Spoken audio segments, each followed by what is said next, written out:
Lecture number 8, Meditation. Namo tassa bhagavato arahato samma sambuddhassa. From our discussion of the Noble Eightfold Path, it can be seen that the core of the Buddha's way to liberation consists in the practice of meditation. It was by meditation that the Buddha reached enlightenment himself, and it is only by meditation that those who follow his teaching can generate in their own mind the wisdom needed to reach enlightenment. There are two main types of meditation taught by the Buddha. One is called the development of serenity, samatha bhavana. The other is called the development of insight, vipassana bhavana.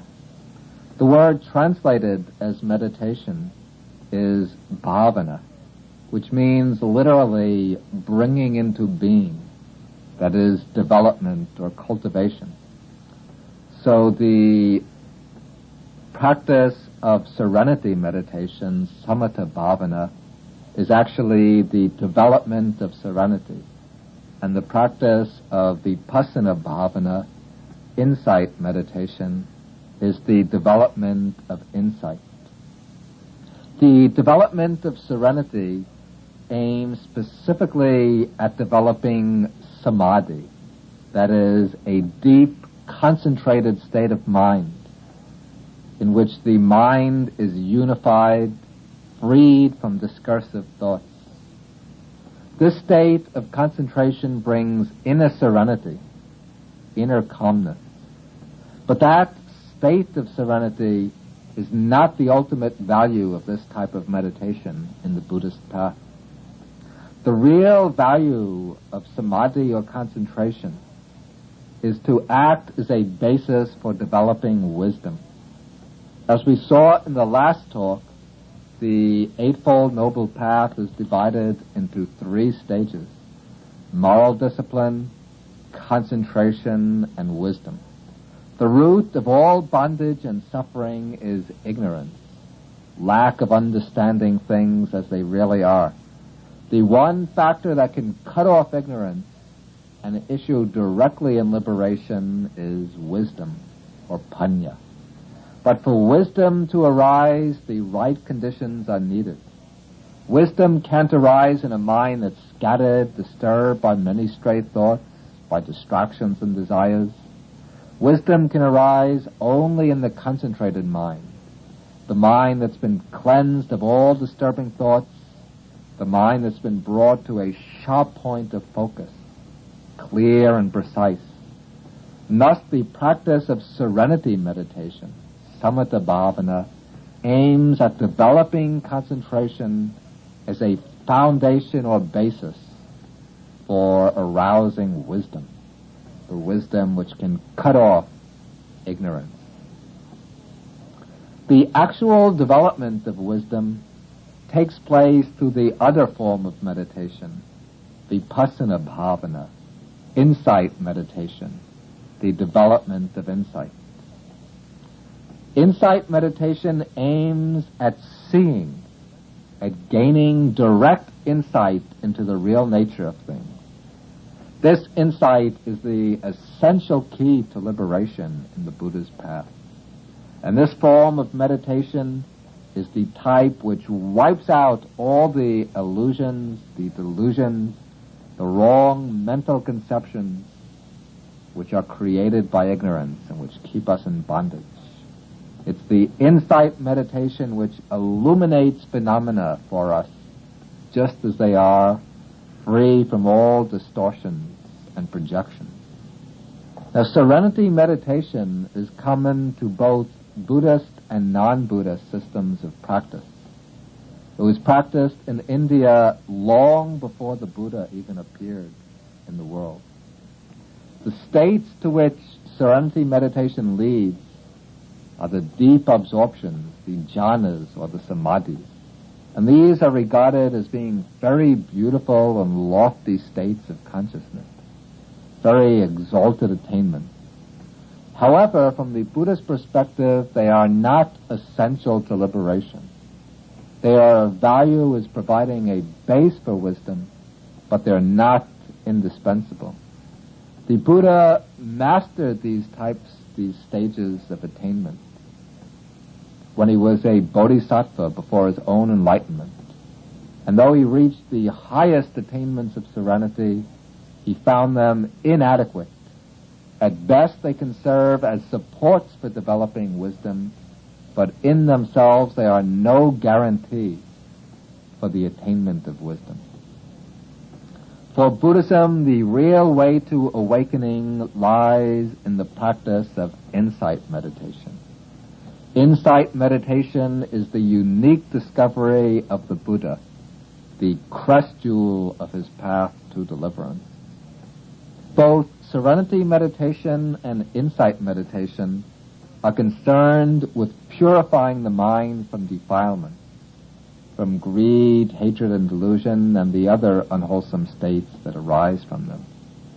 But the two types of meditation purify the mind in different ways. They clear up the defilements at different levels, and they're directed also principally to different types of defilement.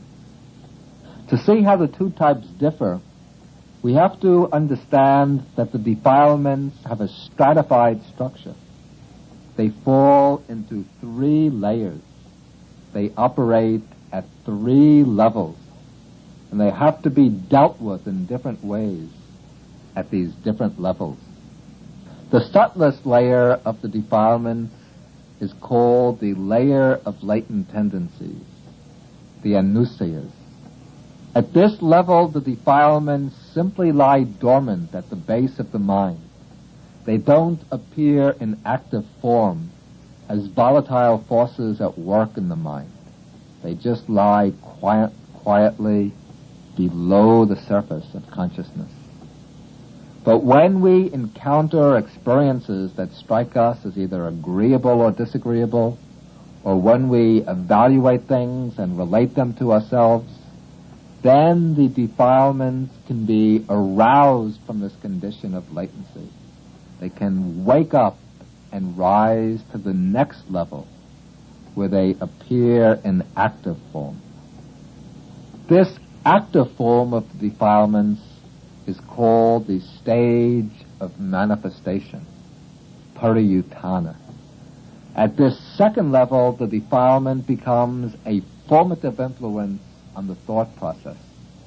It motivates our thoughts, our attitudes, and our emotions. Then, if the defilement gains still more power, if it reaches a point where we can no longer control it, then it reaches the third level, where it spills out in the form of some unwholesome action, some unwholesome deed of body or speech. This third level is called the stage of transgression, vitikama.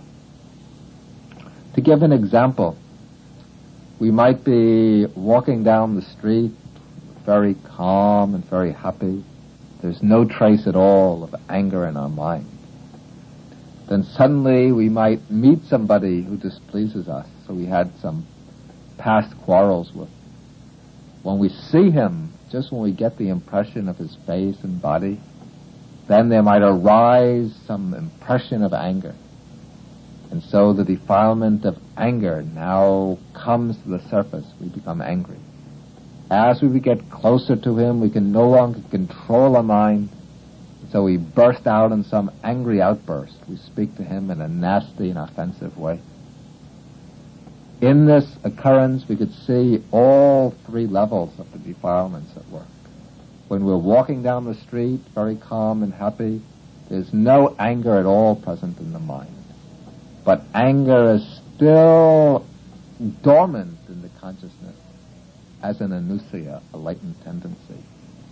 When we get the impression of that antagonistic person, and then when we become angry in mind, then the latent tendency has risen up to the surface. Anger has reached the level of manifestation. Then when we can no longer control the anger and we break out in harsh speech, then the anger is moved from the level of manifestation to the level of transgression. It's motivated and unwholesome verbal deed. Now, the 3 steps of the Buddhist path are designed to counteract the defilements at these 3 different levels. The first step, sila, moral discipline, prevents the defilements from reaching the stage of transgression. When we take the precepts, we put a check on our actions of body and speech to ensure that they don't fall into the grip of the defilement, so they don't become a means of expressing greed, hatred, delusion, or their offshoots. But even when we're following the precepts carefully, the mind can still be overrun by the defilements occurring in a purely mental form, operating at the stage of manifestation, governing our thoughts, our emotions, and attitudes. To overcome the defilements at this level, we have to develop concentration, samadhi. When the mind becomes focused and concentrated in a wholesome way, then the active form of the defilements is checked.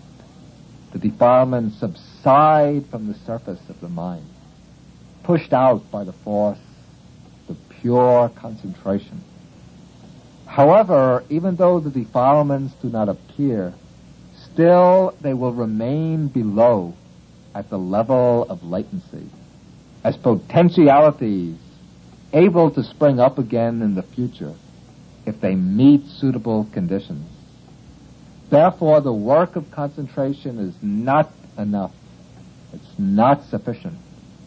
What is necessary is to eliminate the defilements entirely, right down to the roots, right down to the level of latency. This is the work of wisdom, panya, developed by the practice of insight meditation.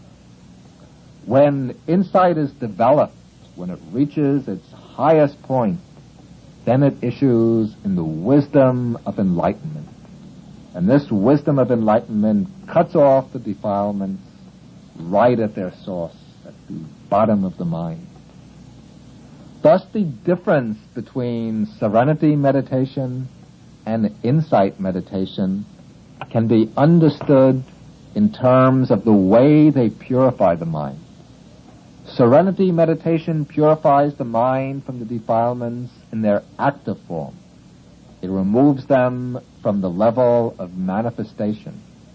And it does this by suppressing the defilement. And here we have to say that the word suppression in Pali Vikambana shouldn't be confused with repression.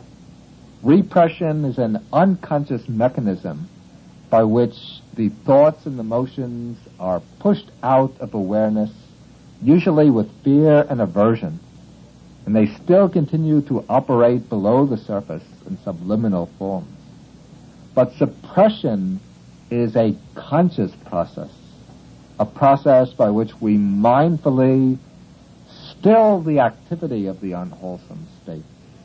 We deliberately remove them from the surface with full awareness of what is taking place. And so in serenity meditation, we suppress the defilements, we remove them from the surface of the consciousness. But in contrast, insight meditation aims at purifying the mind by removing the latent tendencies. And it does this by cutting them off at the level of the root by means of wisdom. Also, there's a difference between the types of defilements with which the 2 kinds of meditation are principally concerned. Serenity meditation is concerned principally with removing the coarser defilements, such as greed, hatred, and certain of the coarser deluded states. In contrast, insight meditation is directed principally to the subtlest defilement, that is, to ignorance. It's intended to remove even the subtlest and finest rootlets of ignorance. Now, there are two basic approaches to the systematic development of meditation. In both of these, the essential place belongs to the practice of insight meditation. The two approaches differ in the way they utilize concentration as the basis for insight. One approach is called the vehicle of serenity, samadhyana. And in this approach, we develop serenity to a very deep level, to a level of deep concentration, until the mind enters samadhi on a single object. Then by means of that concentration, we stabilize the mind on that object. We make the mind firm and steady and clear away the active form of the defilements. Then, after developing this concentration, we use that concentration as a basis and turn the mind to develop insight. Then we go through the levels of insight meditation. So that is the approach called the vehicle of serenity. The other approach is called vipassana, the vehicle of insight, or the method of dry insight. In this method, we do not aim to develop a deep concentration by fixing the mind on a single object. Instead, we start off directly with the practice of mindfulness, with the four foundations of mindfulness, contemplating the changing processes of the body, feelings, states of mind, and mind objects. But as we cultivate mindfulness, as we go on contemplating the changing process, we also develop an accompanying kind of concentration. This concentration doesn't reach the full depth and stillness of the concentration developed in the other approach, in the vehicle of serenity. This is a fluid, mobile kind of concentration, which runs alongside the development of insight. It's called momentary concentration. But it's not called this because it lasts only for one moment and then disappears, but rather because it flows along from moment to moment in the changing process of awareness. As it is cultivated moment by moment, it picks up momentum until it becomes strong enough to keep the defilements away and to allow insight wisdom to arise. Which approach is chosen between these two, that depends partly on the personal temperament of the meditator, partly on his circumstances. Some people feel the need to cultivate a strong level of concentration first. Others feel capable of going directly into insight practice. Also, sometimes we might meet a teacher who emphasizes one method, sometimes a teacher who uses the other method. And then to take advantage of that teacher, we have to follow the method that he teaches. Now we'll explain both forms of meditation briefly, and then give some practical instructions. First, however, we should say a few words about the preliminaries to meditation. Buddhist meditation is a practice which belongs to the Buddhist tradition. It arises out of the Buddhist understanding of the nature of human existence, and it's directed to the goal made known by the Buddha, the attainment of Nibbana. Therefore, when meditation is taken up in the traditional context, practice begins with the act called going for refuge. Going for refuge means entrusting oneself to the guiding ideals of the Buddhist path. There are three guiding ideals: the Buddha, the Dharma, and the Sangha. The Buddha is the enlightened one. the Supreme Person who by his own unaided effort discovered the way to deliverance. The Dhamma is the truth of liberation, the path that leads to the attainment of liberation, and the teaching that gives instructions about the path. The Sangha here is not the order of monks, as the term is usually understood, but it's the Aryan Sangha. That is, the community of noble disciples of the Buddha, those who have followed the path to the high levels of attainment and reached one of the stages of enlightenment.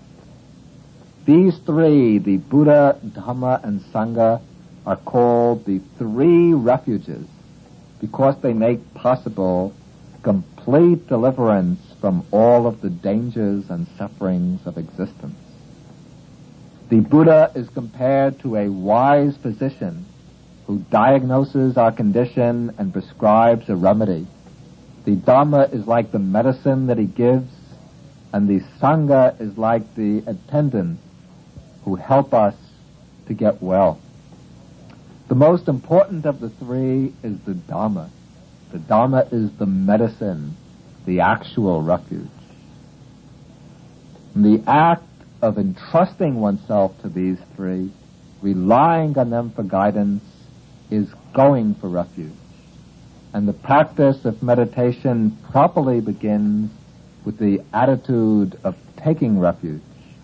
This is expressed through the standard formula in Pali: Buddhang saranang gacchami, Dhammang saranang gacchami, Sanghang saranang gacchami, Dudiyampi Buddhang saranang gacchami, Dudiyampi Dhammang saranang gacchami, Dudiyampi Sanghang saranang gacchami, Tadiyampi Buddhang saranang gacchami, Tadiyampi Dhammang saranang gacchami, Tadiyampi Sanghang saranang gacchami.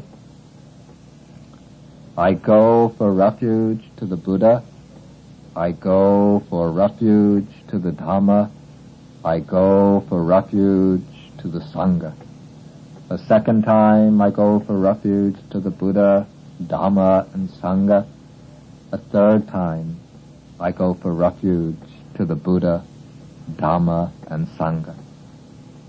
The next preliminary after going for refuge is taking the precepts, pledging to observe morally pure conduct. Moral discipline, sila, is needed primarily to hold in check the coarser expressions of the defilements, to prevent the defilements from motivating unethical action of body and speech. When we practice meditation, we're trying to purify the mind. And in order to clear the mind of the defilements, it's necessary to prevent the defilements from breaking out into unwholesome acts of body and speech. If we give way to the defilements and act with them as our motives, this will only involve us in a crossfire of aims. On the one hand, in meditation, we're aiming to purify the mind of the defilements.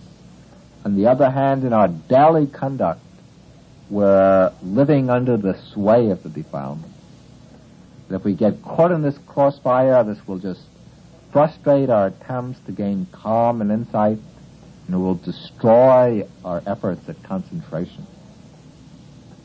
So therefore, before undertaking the practice of meditation, we have to make the firm resolution to observe the 5 precepts, the basic framework of moral discipline. That is, first, to abstain from taking life, from destroying life. Second, to abstain from taking what is not given, from stealing. Third, to abstain from unwholesome forms of sexual misconduct. That is, for lay people, from adultery, seduction, forced relations, promiscuous, meaningless relations, and so on. Fourth, to abstain from false speech or lying. And fifth, to abstain from taking intoxicants, liquors, drugs, and so on, which cause unclarity of mind. Sometimes during periods of intensive retreat, intensive meditation practice, lay meditators take up temporarily a more austere ethical code. This includes observing celibacy, brahmacharya, for the period of the retreat, not eating after midday, that is taking the main meal before midday and not eating any solids after that, avoiding entertainments and personal adornment, and avoiding sleeping on a high bed, instead sleeping on the floor, on a sleeping bag, on a mattress on the floor. These activities themselves are not immoral, but to indulge in them causes distractions of the mind, which disrupt the work of meditation and drain energy that can be used more profitably to develop the mind during that precious period of the meditation retreat. And therefore, to strengthen their practice, lay meditators frequently observe these additional precepts. Okay, now we can discuss first the development of samadhi, concentration, by means of the practice of serenity meditation. Serenity meditation, as we said, aims specifically at developing concentration or samadhi. Concentration is defined as the wholesome unification of the mind. Kusalasa chitta ekagata. It's the collecting of the mind upon a single object, the focusing of the mind upon a single object. And one who sets out to develop concentration first selects a single object to be his primary meditation subject.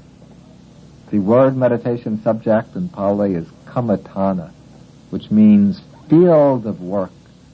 That's the field where he's doing his spiritual work, the meditation subject.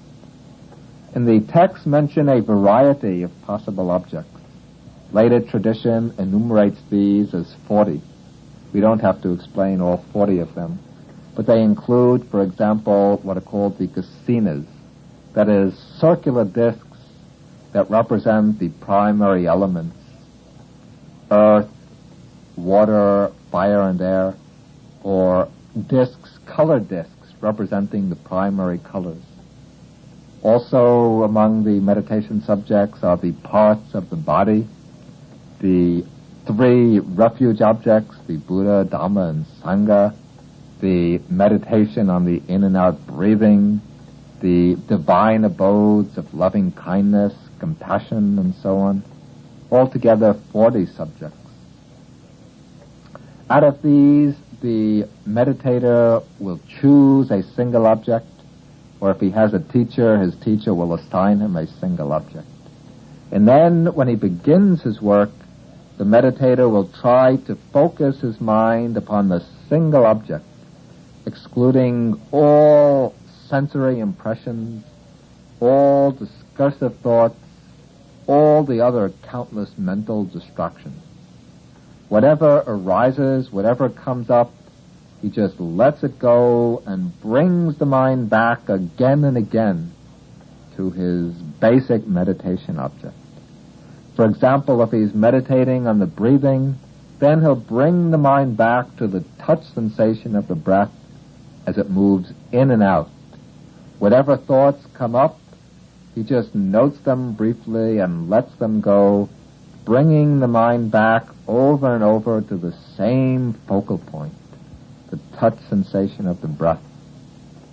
Now, as meditation progresses, various impediments can come up. When they come up, they obstruct his efforts, They prevent him from reaching deep concentration.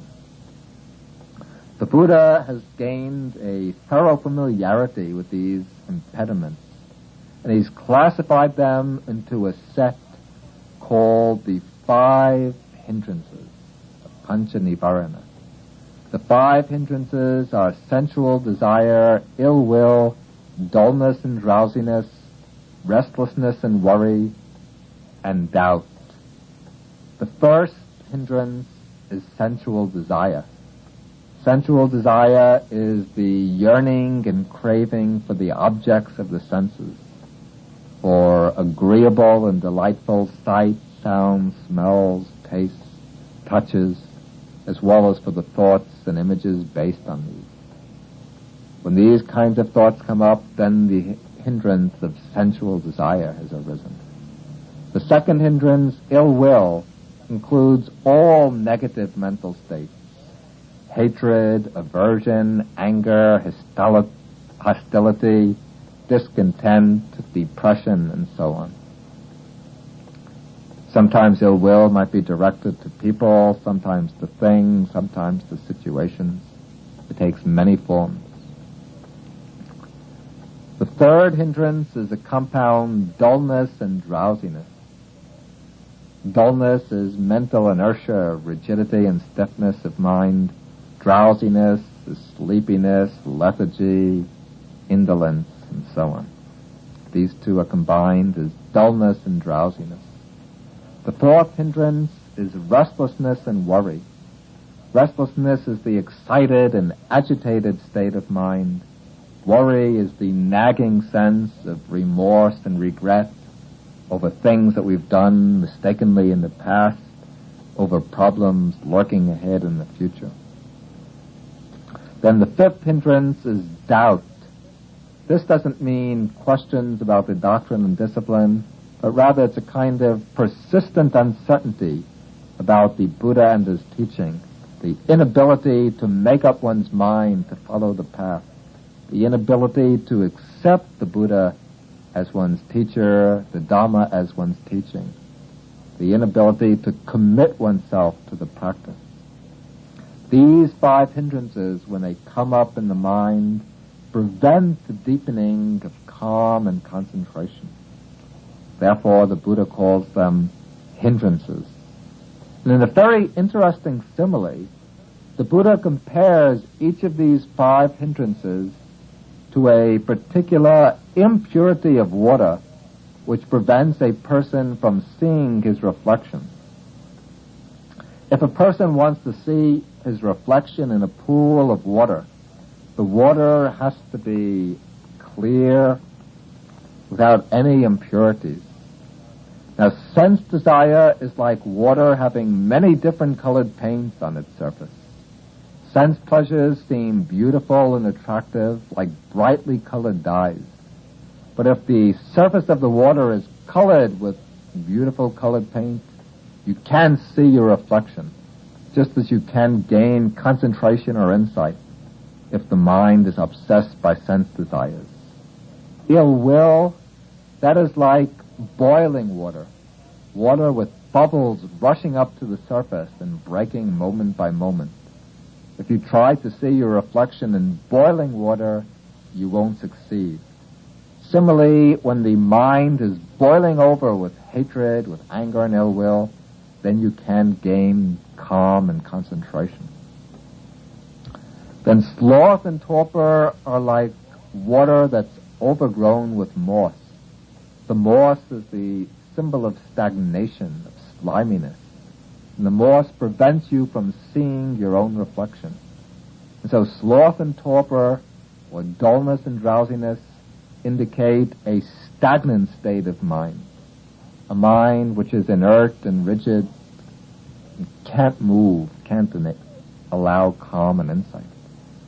Restlessness and worry, these are like the surface of water that's been churned up by strong winds, which break it into waves and ripplets. When restlessness and worry pass through the mind, then they disturb the thought process. They cause many rippling thoughts that prevent calm and insight. Then doubt doubt is like muddy water, water which is completely unclear, unable to give back a reflection. For concentration to be attained, the 5 hindrances have to be eliminated them. And to eliminate them, the Buddha recommends a variety of methods. The first technique to be employed is simply to make a note of the hindrance when it arises, then to let it go without becoming disturbed by it, without feeding it with too much concern. If we follow the hindrance and latch onto it, then of course the hindrance will just grow and become stronger. But also if we become upset by it, if we become repelled by it and try to push it away, then also the hindrance will gain in strength and become persistent. But if we just make the mental note of the hindrance and bring the mind back to the object, then it's likely that the hindrance will lose its momentum and will just subside. But if the hindrance still continues to crop up, another method that can be used is to focus attention on the hindrance itself, to observe it with mindfulness.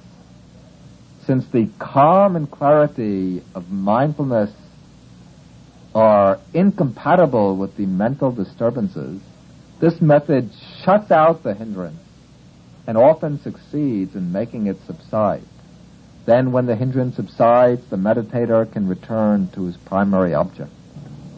But if the hindrance still comes up, if it proves to be really persistent, then we might have to drop the primary subject and take up a special measure directly opposed to the hindrance. Thus, the Buddha has given methods to counteract each of the 5 hindrances. When sense desire arises and becomes persistent, then a helpful method is to meditate on the impermanence of the sense object, to see it as as something that's bound to be destroyed, that we're bound to be separated from it, and therefore it's no point becoming attached to it. Sometimes if other bodies become the source of sensual attachment, then we can just reflect briefly on the impure or unattractive nature of the body. See the body as a heap of bones encompassed by a bag of skin filled with blood and with many organs and muscles and so on. When we reflect in that way, very often the hindrance of sense desire subsides. The antidote to ill will and aversion is to develop loving kindness towards other people, metta bhavana. This we will explain in greater detail later. And with regard to situations, to develop patience in the face of those situations, simply to accept them as the working out of our karma. The antidote to dullness and drowsiness, the Buddha has given several methods to deal with them. One is to develop a perception of light, to meditate on a bright light. Another method is to practice walking meditation, to get up and walk back and forth vigorously, and that will sometimes stimulate the mind. Sometimes even washing the face or going out into the cold air is helpful. Any of these methods can help dispel dullness and drowsiness. To get rid of restlessness and worry, the helpful method is to practice mindfulness of breathing, to narrow down the attention and focus on a single, very simple object, which will calm down the restless waves of thought.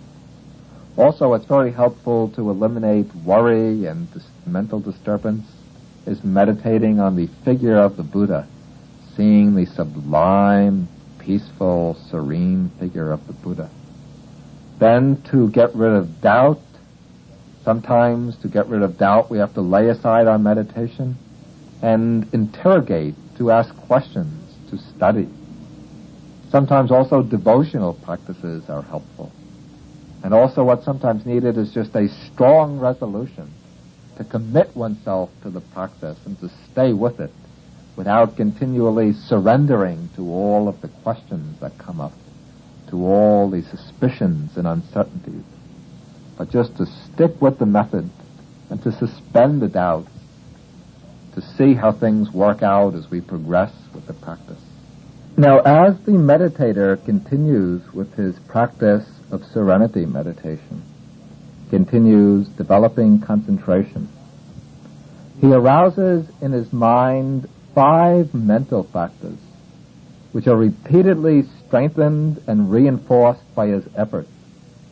These mental factors are called the 5 factors of absorption, the 5 jhana factors. They are initial application, sustained application, rapture, happiness, and one-pointedness. Initial application, vitakka, is the mental factor of applying the mind to the object. It is said to have the function of lifting the mind up and directing it to the object. It makes the mind strike again and again at the object. The second factor, sustained application, is the continuation of that. It's the factor of continued pressure on the object. This factor keeps the mind occupied with the object, examining it, applying the mind again and again to the object, keeping the mind anchored on the object. The difference between initial application and sustained application is illustrated in the text in this way.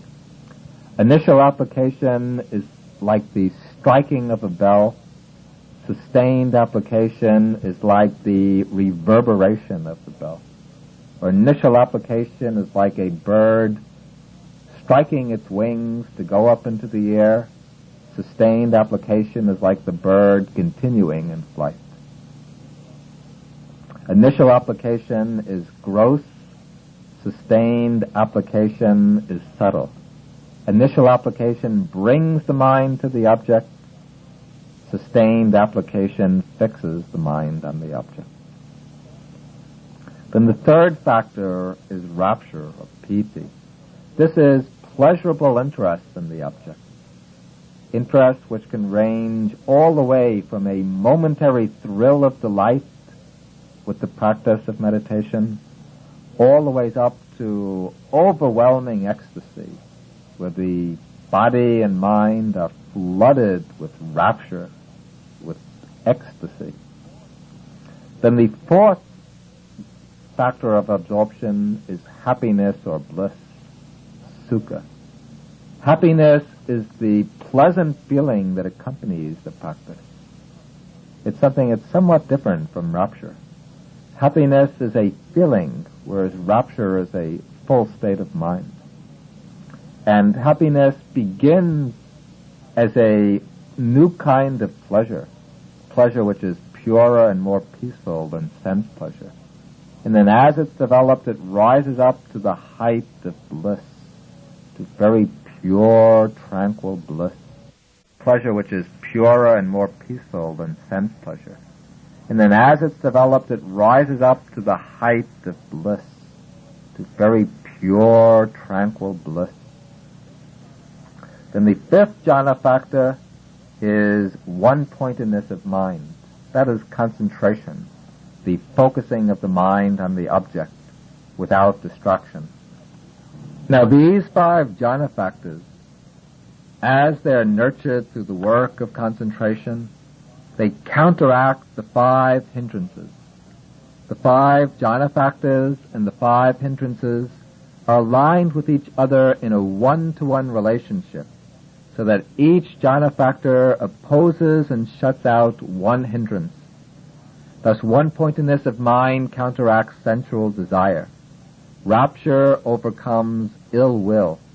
Initial application shuts out dullness and drowsiness. Happiness or bliss overcomes restlessness and worry. And sustained application puts away doubt. So as these 5 factors emerge in the mind, they bring about a gradual purification of the mind from the hindrances. And when the 5 hindrances are fully suppressed, fully excluded, then the mind enters into a state called access concentration, upachara samadhi. The word upachara means suburb. So the mind in this state is now in the suburb or neighborhood of concentration. It's approaching the royal city of deep samadhi. The hindrances have been conquered, vanquished, but concentration is not yet fully matured. The texts compare access concentration to a baby or a child that's beginning to walk. He gets up, he walks a few steps, and then he falls down again. But the meditator continues with his practice, continues to fix the mind on the object, striking at it again and again. As he does so, the jhana factors become stronger and stronger, until when they reach full maturity, they plunge the mind into the object with the force of absorption. This is called uppana samadhi, absorption concentration, full concentration, so that the mind becomes fixed upon the object without any wavering, without any vacillation or shaking. Now the mind is like a man who can get up from his seat and walk as long as he wants without falling down. The first level of full absorption is called the first jhana. The word jhana has no real adequate equivalent in English. We can call it absorption, but it's just as well to keep the Pali word jhana. There are 4 jhanas, each one deeper and subtler than the other. The first, they're called just by their numerical sequence. The first jhana, the second jhana, the third jhana, and the fourth jhana. Each of the 4 jhanas is defined or constituted by a certain set of factors, which are the jhana factors. The first jhana has 5 factors, the 5 already mentioned: initial application, sustained application, rapture, happiness, and one-pointedness. In the second jhana, initial application and sustained application are eliminated, and so there are 3 factors: rapture, happiness, and one-pointedness. In the third jhana, rapture is eliminated, and so there's 2 factors: happiness and one-pointedness. Then, in the fourth jhana, happiness or pleasant feeling subsides and it's replaced by a different kind of feeling. It's called equanimous feeling, or the feeling of equanimity. So that jhana has 2 factors: the neutral feeling, or the feeling of equanimity, and again, one-pointedness of mind. Now, after attaining the first jhana, the meditator doesn't proceed right away to the next stage. First, he has to repeatedly enter the first jhana. He has to become thoroughly familiar with it, skillful in attaining it, and gain mastery over it. He perfects his attainment of the first jhana until he can enter it whenever he wants, remain as long as he wants, and emerge from it without difficulty. Now, when he masters the first jhana, he then begins to see that there are certain defects with this jhana. It's not completely subtle, not fully peaceful. It's still a little coarse and rough because it's disturbed by initial application and sustained application. And then the meditator aspires to reach a deeper level of absorption, the second jhana. So he makes an effort to develop stronger concentration, and when his faculties mature, then he enters the second jhana. He repeats the same thing, he masters the second jhana, then he sees that it has a defect, that it contains rapture, which is a relatively coarse factor. And he knows of a state beyond this, the third jhana, which is more peaceful and sublime. So he undertakes the practice for that. When his faculties mature, then he enters the third jhana. Again, he masters it. He sees that it's defective and that it contains happiness or pleasant feeling, which is a coarse feeling compared to pure equanimity. And so he undertakes the practice for the deeper level of absorption, the fourth jhana. And when he reaches the fourth jhana, then he attains that state, which has equanimity, and one-pointedness of mind. In the fourth jhana, the mind becomes completely still and silent, very, very still and pure. But beyond the fourth jhana, there are still 4 more levels of samadhi that can be achieved. These are called the immaterial or formless attainment. Their names are the attainment of the sphere of infinite space, the attainment of the sphere of infinite consciousness, the attainment of the sphere of nothingness, and the attainment of the sphere of neither perception nor non-perception. These are very profound levels of samadhi, of concentration.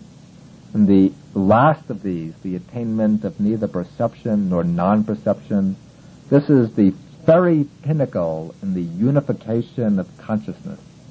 At this point, the mind becomes so still, so concentrated, that it's impossible even to say whether perception is present or not. This is the peak in the development of concentration. Now, in all these states of samadhi, the 4 jhanas and the 4 formless attainments, the defilements are completely suppressed. However, the defilements are not eliminated. They're still present at the bottom of the mind in the form of latent tendencies. They're still lying dormant. And the reason that they're still lying dormant is because the fundamental root of all defilement is still present. This fundamental root is ignorance, the darkness of ignorance which covers over the true nature of phenomena. Therefore, in order to get free from the latent tendencies, one has to eliminate their support. One has to eliminate ignorance. And there is only one thing that can eliminate ignorance. Its direct opposite, panya or wisdom, the knowledge and vision of things as they really are. Therefore, after passing through the stages of jhana, the yogi has to emerge from absorption. But now that he's entered and passed through the jhanas, his mind has become very clear and pure, bright and luminous, very soft and malleable. So having emerged from jhana, his faculties are fit and proper for developing vipassana, for practicing insight meditation. That is the procedure for one following the vehicle of serenity, to develop deep samadhi first to any level, either access, concentration, or to one of the jhanas, then go on to develop vipassana. One who follows the vehicle of insight, or the dry insight method, goes directly into contemplating the factors of mind and body without developing deep samadhi. But whatever approach he follows, the vehicle of serenity or the vehicle of insight, to develop insight, the yogi has to cultivate the 4 foundations of mindfulness. The mindful contemplation of the body, of the feelings, of states of mind, and of dhammas, the mind factors and mind objects. As he practices the 4 foundations of mindfulness, the field of experience becomes immediately accessible to him in very fine, detailed, microscopic focus. The aim of developing wisdom is to understand the actual nature of experience, to understand the nature of experience as it unfolds at the successive moments of experience. In the text, wisdom is defined as the knowledge which penetrates the true nature of dhammas, the true nature of phenomena. And it has the function of dispelling the darkness of ignorance, which covers up the true nature of things. The phenomena which have to be known and penetrated, these are the states that constitute our own experience. Therefore, the attention of the meditator in the practice of insight meditation His attention has to be bent back upon his own experience. He has to turn his attention back upon the experience in order to understand the fundamental nature of the experiential process. At the first level, the meditator has to see his experience in terms of its constituting elements. This is the analytical side to the cultivation of wisdom. To see the experience as a compounded process made up of many components. The root form of ignorance is the idea of a self, the false identification of oneself as a subsistent ego entity. And what causes this illusion to arise is the tendency to grasp things as solid wholes, to see them as monolithic unities, rather than to see the complex nature of things, to see the interwoven, intertwining nature of things. To correct this error, this illusion, the experience has to be broken down into its components. And that means to break it down into the 5 aggregates.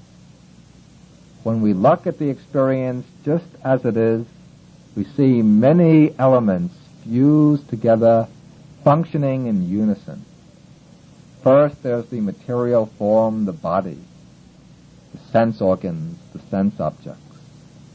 Then there are the feelings, the perceptions, the volitions and consciousness, the mental side to the process. So the yogi, the meditator, learns to see each occasion of experience as occurring from the integral functioning of the 5 aggregates. Then the yogi puts the aggregate of material form on one side as materiality. On the other side, he puts the 4 mental aggregates, which he classifies as mentality. And so he then sees the experience as occurring through the unified flow of these 2 streams of events, the stream of mental events, or the stream of material events, and the stream of mental events. And he sees them as constituted entirely by these 2 streams, without any self underlying them, without any permanent subject supporting and upholding them. Then he sees that these 2 streams of events are just conditionally arisen phenomena. They have no being in themselves, no power of independent existence, but they occur in dependence on specific conditions and cannot occur in the absence of those conditions. It is at the next stage that the practice of vipassana actually begins. Vipassana is to see the true nature of phenomena, and this means to see the 5 aggregates in terms of the universal, all-pervading characteristics, the 3 characteristics of anicca, dukkha, anatta, that is, impermanence, unsatisfactoriness, and selflessness. And so the meditator investigates each of the aggregates in turn, learning to discover the 3 characteristics. He looks at the material form of the body. He sees that all bodily states are impermanent in the sense that they are subject to destruction.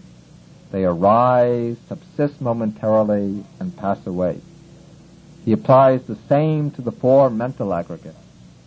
The feelings, perceptions, the mental formations and consciousness are all impermanent. They arise, break up, and pass away. Then all the 5 aggregates are dukkha, subject to unsatisfactoriness, in the sense that they can't provide any permanent basis for security. They are unreliable, subject to the afflictions of aging and death. And again, they're all selfless, without any ego, without any intrinsic core of substance, just momentary happenings, without any self at their base. So having examined his experience in terms of the three characteristics, to sharpen his insight, the meditator begins contemplating the rise and fall of these phenomena. He watches the material form of the body, the states of feeling, the perceptions, the mental formations and consciousness arise and fall away, arise and fall away. And as he contemplates the rise and fall, the three characteristics become clearer, more evident, more pronounced. Then, to deepen his insight, the yogi drops his attention to the arising phase and focuses exclusively on the last stage in the process, the stage of breaking up, of dissolution. When he does so, he sees that all the formations of existence are subject to destruction. They all break up and dissolve immediately after they arise. This insight into dissolution leads to the realization that no security can be found in conditioned existence. Nothing in the world can be relied on. Nothing can be held to for protection and shelter. As he sees the insecurity of all the things in the world, then his insight into the unsatisfactory nature of existence matures. His mind begins to turn away from all the things in the world. Now there arises a strong desire for emancipation, and that desire leads to a deepening of the power of insight. The mind penetrates to deeper levels of understanding until it reaches a stage of profound equanimity, where the yogi looks upon all conditioned states as impermanent, suffering, and without a self, but he has no fear, no disgust, no sorrow. He has complete equanimity as he's watching the process. This stage marks the highest level in the development of insight. What lies beyond this is the stage of the supramundane paths and fruits. As the meditator goes on contemplating, when his mental faculties become fully mature, a sudden radical change takes place. Suddenly the meditator realizes that the supramundane path is about to arise. The supramundane path is a state of consciousness, a citta, with the special function of realizing nibbana and eradicating defilement. There are 4 supramundane paths, successive states of such consciousness. These come in distinct stages with a time interval between them. Each one realizes nibbana for a single moment and eradicates certain defilements right down to the level of latent tendency. The first path to arise is called the path of stream entry. It's the first stage in the realization of nibbana. So after the meditator reaches the peak of insight, his mind turns away from all the formations of existence and attains the path of stream entry. And for this brief moment, it penetrates the unconditioned element, nibbana. It leaves behind all conditioned states and directly perceives, directly realizes the deathless state. The deathless state. And simultaneously with the realization of nibbana, 3 defilements get cut off right down to the level of the latent tendencies.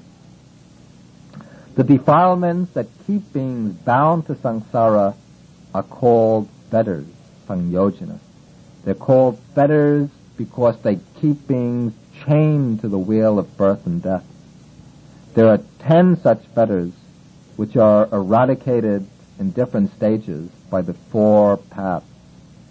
The first path, the path of stream entry, eradicates the first 3 fetters. That is, the fetter of personality view, the view of a truly existing self which can be identified with the 5 aggregates. The second fetter is doubt, perplexity. And the third is clinging to rules and rituals. And as soon as the mind enters the path of stream entry and sees Nibbana, these three fetters are all broken simultaneously at once. Now the moment of the path is immediately followed by a few moments of another type of consciousness, which also experiences Nibbana. This type of consciousness is called fruition. Each path has its corresponding fruition, coming immediately after itself, and the fruit has the same name as the path. Thus the first fruition is called the fruit of stream entry. It's a sequence of a few moments of consciousness which experience or enjoy the results of the path. They experience the bliss and peace of Nibbana right after the defilements have been eradicated by the path. We can understand the relation of the path and the fruit in this way. Suppose there's a man who's bound by chains. Suddenly he exerts all of his energy and he breaks the chains. The moment of breaking the chains, this is like the moment of the path when the fetters are eradicated. But as soon as he breaks the chains, he feels great relief, joy and happiness, the sense of freedom. This moment of happiness, or these moments of happiness, that is like the moments of fruition that follow the path. Now after passing through the path of stream entry, the yogi becomes a stream enterer. He becomes an Aryan, a noble person. He's risen up to a whole new level of being. He's entered the stream of the Dhamma. He's not yet fully liberated, but he's bound for full liberation. He's irreversible. He can never fall away from the goal of reaching full enlightenment and liberation. At the maximum, he will reach final Nibbana in 7 lives, which will be spent in the human world or in the heavenly world. He can no longer take rebirth in the 4 states of misery, in the hells among the animals, as an afflicted spirit, or as a titan. His spiritual progress will continue from life to life. And now we're going to cover all the levels of attainment. And so, after reaching the stage of stream entry, the yogi wants to progress further to reach the next stage of liberation. He again undertakes the cultivation of insight. He passes through the different levels of insight. When he reaches the highest point, when his faculties mature, he attains the second path, called the path of the once returner. Now this path does not actually eradicate any fetters completely, but it weakens 2 fetters, the fetter of sense desire and the fetter of ill will. Then the yogi experiences the corresponding fruition and comes back to normal consciousness as a once returner. This means he will only come back at a maximum of 1 more time to the human world.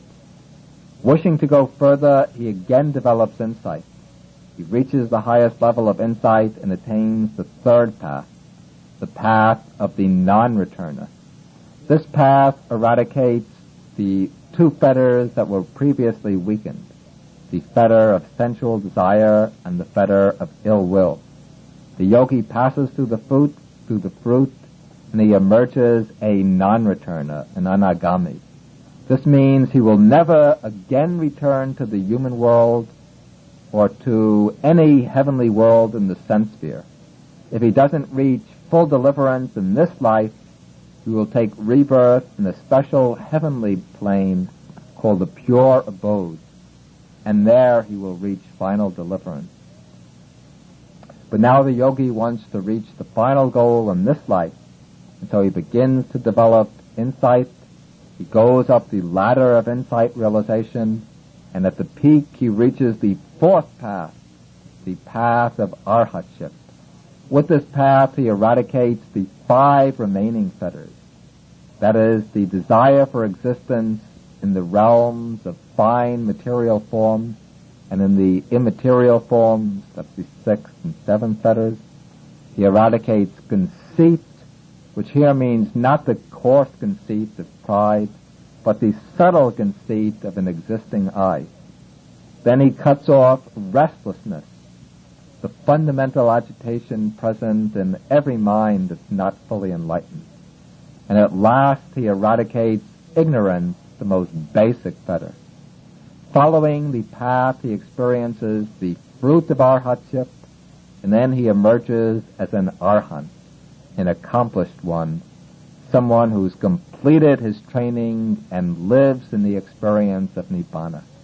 As an arhat, he's no more tied to the round of becoming, but he abides in peace through the rest of his days, and with his passing away, he attains the final goal, the nibbana element, without residue remaining. And that is the consummation, the end of the path. Now we will conclude this talk with some practical instructions on meditation. Probably the most fundamental method of meditation taught in the Buddhist tradition is anapanasati, the mindfulness of breathing. This method is often taught to beginners, but it can also lead to all of the higher stages of the path, both in serenity and insight. It can even lead up to full enlightenment. In fact, it was the mindfulness of breathing meditation that was used by the Buddha on the night of his enlightenment. We can begin our explanation by saying some words about the right sitting position. Throughout the Buddhist tradition, meditation is practiced generally in the cross-legged posture, sitting on the floor. And even though this might cause some pain and discomfort at the beginning, it's advisable for those who are physically capable of it to try to use this method. It will probably take some time to get accustomed to it, but it will be worth the effort since it will be most valuable in the long run. It gives a firmness and stability that's difficult to achieve when sitting in a chair. And to give some support to the body, to the bottom especially, it's good to use a cushion that's not too soft and about 3 or 4 inches high. If you don't have a cushion, then you can use a set of folded blankets. You might also put a soft rug or blanket underneath the knees to prevent the knees from getting pained during the course of sitting. And when sitting on the floor, it's not necessary to take the full lotus posture. In fact, this should be avoided except by those who are already able to sit in that position for long periods. It's better to learn to sit in a fairly comfortable position than to sit in excruciating pain from the start. So instead of the full lotus, you could sit in the half lotus position, that is, with one foot resting on the opposite thigh.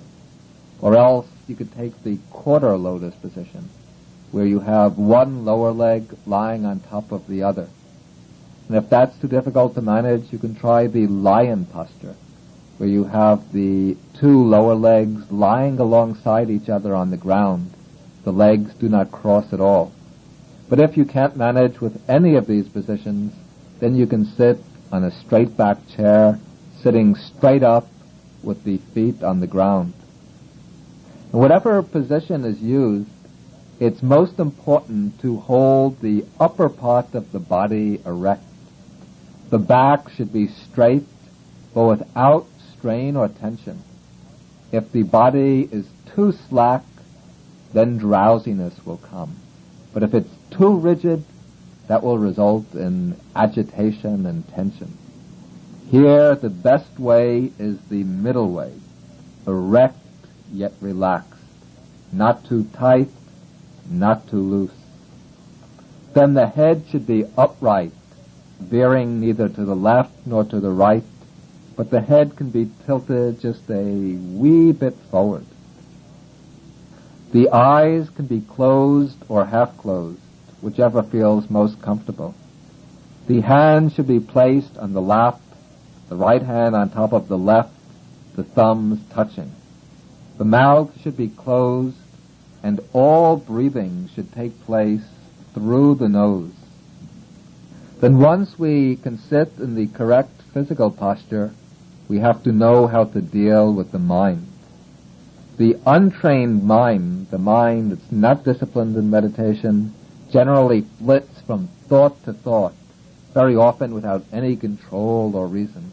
just roaming and wandering restlessly. To develop the mind for calm and insight, we have to learn to focus the mind, to train it to remain on its object. And the object we use in the meditation on breathing is the breath itself, the in and out movement of the breathing. We breathe mindfully, aware of the movement of the breath, observing the normal flow of breath. And the breathing done in this meditation should be done entirely naturally. There should be no effort to interfere with the movement of the breath, to control it, to hold it in, or to breathe forcefully. Just breathe at the normal rate and observe the movement of the breath with mindfulness. And to train the mind, we have to have a place to fix the mind. And the place where we fix the attention is the area around the nostrils or on the upper lip, wherever one feels the touch sensation of the air coming in and going out. The actual object of attention is that touch sensation, the sensation of the breath coming in and going out. You shouldn't follow the breath into the lungs, you shouldn't follow it out into the air, but just keep the mind posted at the door of the nostrils, mindfully aware of the touch sensation, in and out, in and out. The mind should be like a sentinel, keeping watch at the door of the nostrils. Just remains there, checking the visitors, the visiting breath coming in, the visiting breath going out, without moving into the body or out into space. And to help keep the mind on the breath, it's helpful to make a mental note when breathing in, make the mental note in. When breathing out, make the mental note out. And one should keep the awareness constant through all phases of each movement, with the in-breath from the beginning of the in-breath through the middle, down to the end, then from the beginning of the out-breath through the middle to the end. For the in-breath, make the mental note in. For the out-breath, make the mental note out. Some teachers recommend counting the breaths. For each inhalation and exhalation, 1, 2, 3, and so on, up to 10. But most practitioners, or many practitioners, have found that this method gets confusing. And so we advise just using the mental notes of in and out, in and out. But the attention itself should be on the breath sensation, not on the mental notes. We just use the mental notes to keep the mind on the sensation. There's an alternative way of doing this meditation introduced in Burma in recent years. This is to make the object of attention the rising and falling movement of the abdomen rather than the touch sensation of the breath. As we breathe in, you notice the abdomen rises. When you breathe out, you notice the abdomen falls. And so we follow this rising and falling movement of the abdomen that accompanies the in and out breathing. This movement is grosser than the touch sensation of the breath, and therefore many people find it easier to follow. In following the rising movement, we make the mental note rising. When following the falling movement, we make the mental note falling. And try to follow the entire movement, the rising from beginning to end, the falling from beginning to end. And pay attention to the actual bodily sensation of rising and falling, not to any mental images of them or to the mental notes. You can try both methods at first, the touch sensation and the rising and falling of the abdomen. Then you can try to find out which one is easiest to follow. Try them both and then choose one. But once you choose one of these methods, then you should follow it through to the end. You shouldn't go switching back and forth from one to another. That only leads to confusion. But having chosen one, just make the resolution to stay with it. Now, whichever method you choose, certain obstacles are bound to arise. We might mention some of these. The most obvious obstacle is the wandering of the mind. Very easily the mind tends to stray to other thoughts about the past, about the future, about the present, about work, pleasure, friends, enemies, and so on. Whatever stray thoughts arise, you just note them. Wandering thoughts, then let them go and bring the mind back to the object, to the touch sensation of the breath, or to the rising and falling movement of the abdomen. Don't comment on the thoughts, don't become disturbed by them, don't hang on to them, don't get carried away by them, and don't try to force them to go away. Just make the mental note, wandering mind, stray thoughts, then let them go by themselves and bring the mind back gently but firmly to the subject. The same applies if you hear sounds from the outside, traffic, voices, and so on. Just don't become disturbed by the sounds or discouraged by them. Just make the mental note, hearing, then let go of the sounds and bring the mind back to the subject. Also, sometimes mental images will arise, pictorial images, memories, imaginations. Just make the mental note, seeing, let go of the mental images, bring the mind back to the subject.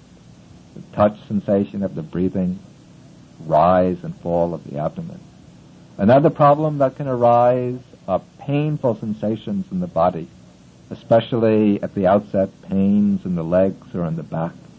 When pains arise, then one shouldn't start shifting the body or moving about, but just make the mental note, pain, or sensation, then let the pain go, let it continue on its way, but you bring the mind back to the primary subject, the breath or to the rising and falling. Also, if itching takes place, don't start moving to scratch the itch. Just note the itching sensation, itching, then let it go its own way and bring the mind back to the subject. But when pain arises in the legs, if the pain gets too strong, when it really interferes seriously with your concentration, then you can just mindfully readjust the posture to a more comfortable one and then go back to the primary subject. The meditation on breathing can be extended either into the level of deep serenity, or else it can be made a foundation for the practice of vipassana, or insight meditation, depending on the mode. But here we don't have to describe these advanced details. At the outset, it's just important to develop this fundamental mindfulness